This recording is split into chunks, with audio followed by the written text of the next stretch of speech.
Okay, so we need to do some cutting first. So to create the album spine, we're going to be making the first album, which is, you need to cut 5 pages, so 3 of those will be the middle pages and the other 2 pages create the cover. So the spine you're going to be needing to cut for that one is 1.5 by 4 1/8. But first, what we need to do is cut out our craft cardstock. So I'm just going to quickly grab my Tim Holtz here, and because this is A5, to make A6 you just literally cut this at 4 1/8. There you have 2 of your sheets. Do it again. I haven't done any prep for this, by the way, so this is probably another reason why it may take a little bit longer than an hour, but I wanted to kind of guide you through every single little stage.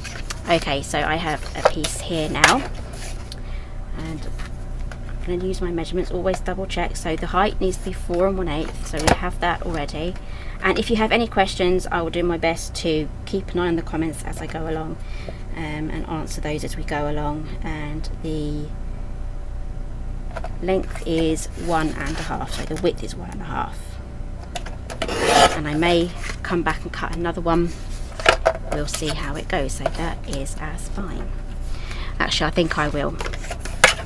I'll cut another one. Okay, so now we've got some scoring to do. These are very simple and easy cuts and scores, so you don't really need a die for this one. So grab yourself a scoreboard. I'm gonna go for, I've got a few to choose from. I always take my time and wonder which one I'm going to use. This is the We Are Memory Keepers one, and I'll also show you how to do this without a scoreboard as well, because not everyone is going to have a scoreboard that gets this box, so it needs to be really easy for everyone.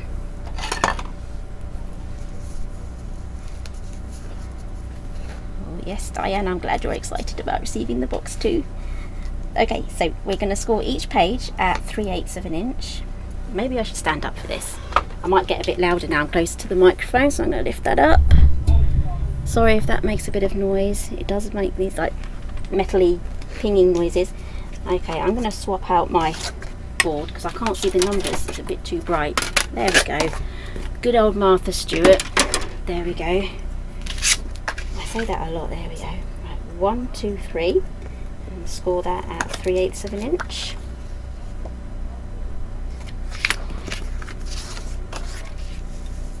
1 2 3.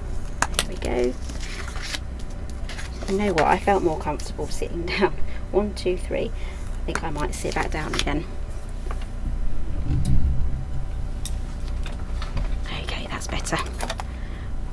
I'm just going to dump everything behind me, so if there's a landslide you'll know exactly what it is. Okay, so if you don't have a scoreboard, here is how you would do it.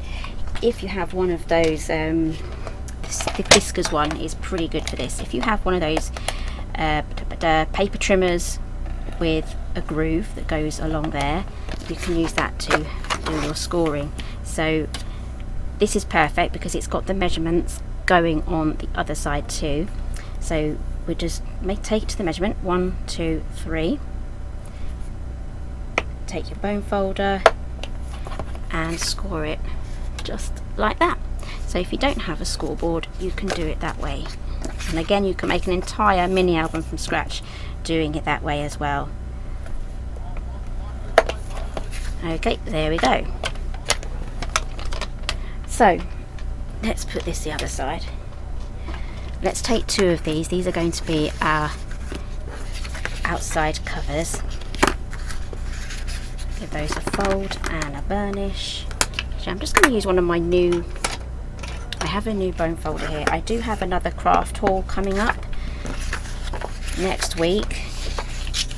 I did an order with Craftelier, and they're based in Spain. And I absolutely love the order, so I cannot wait to show you all the bits and bobs that I got there. It's all like mini album related as well. Okay, so for these 2 covers, we're not going to do the same on those. I'm going to move those aside. This is just for the covers. We're going to taper the edges. Just like that, just from the score line and down. it's just going to give us a really nice neat finish. There we go. We can worry about mess later. Okay, so these are going to attach to one of these pieces here that I cut just earlier. So you can pop them on the outside there. It will look better if it's popped on the outside rather than on the inside. Okay, so I'm going to be using the art glitter glue. I'm absolutely loving this. I've been using it all week. Just taking the pin out there. I clean the pin off as well after I've done that. Okay, so I'm going to add glue now to this tab there, this tab there, this tab here.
Thank you.